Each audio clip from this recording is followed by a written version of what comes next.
Kumusta na nga ba ang aking Honda Civic EK SIR project? Na-scam ka din ba? Bakit? Only Honda boys lang nakakaalam. Alright, ito nga pala ang ating project car 2 years ago. Ito yung simula nung pinaayos ko siya, total strip to metal, dahil sobrang bulok na at nalulusaw na ang mga bakal nito. At isa nga pala to sa pinakamalaking project na ginawa ko sa kanya simula nung nabili ko. Makikita mo dito halos patong-patong na ang pintura at masilya.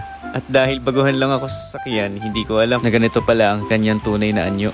Pero akala ko noon malabo ko pa siya mapagawa dahil sobrang dami talaga niyang problema. Halos lahat na ata ginalaw ko na dito. Mabuild ko lang siya na maayos. Kita mo naman dito na halos butas na siya. Yan din ang dahilan kung bakit ko na siya pinaayos. Dahil anytime daw, pwede na lumusot yung support sa body. Kaya wala tayong no choice kundi tuloy na ang project na to. Siguro kung ikaw nasa sitwasyon ko, nakapanglulumo mo sa pakiramdam, lalo na yung mga nakikita kong bulok. At hindi ko inaasahan na ganito na pala siya kalala at sobrang lusaw na dahil sa kalawang. Kaya sa mga baguhan pa lang dyan nabibili ng sasakyan, lalo na katulad ng mga lumang ganito, asahan mo meron at meron niyang tinatagong hindi mo aasahan. Pero bakit ko nga ba hindi ko na lang siya binenta ulit? Dahil marami siyang problema? Oo, hindi ko kaya let go agad. Dahil ito yung pangarap ko nung high school ako. Nakikita ko ito dati, sobrang pogi talaga niya. Lalo na yung mga nakasetup, yung tipong racing yung datingan. Napaka-astig talaga. Kinip ko na din talaga siya dahil sobrang dami na ding gastos ang binigay nito sa akin. Ito talaga yung sasakyan na nakaka-challenge at sakit sa ulo talaga. At sakit din sa bulsa kapag meron ka nito. Dahil parang bumubuo ka na din ng buong sasakyan sa dami ng parts and accessories nito.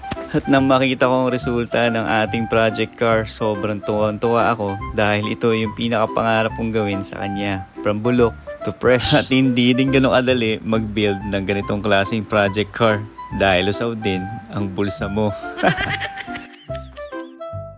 So ayan, shinare ko lang yung journey ng Honda Civic EK Project SIR ko na solid sa gastos.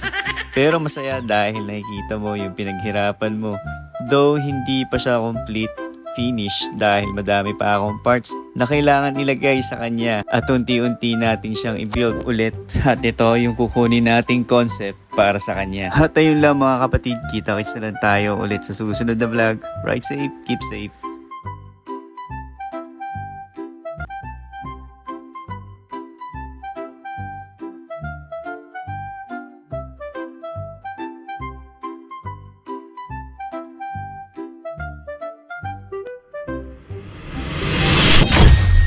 Oops, sabi ko sa'yo, scam to eh.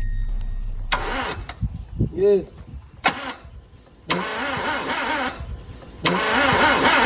Oh. Aray ko.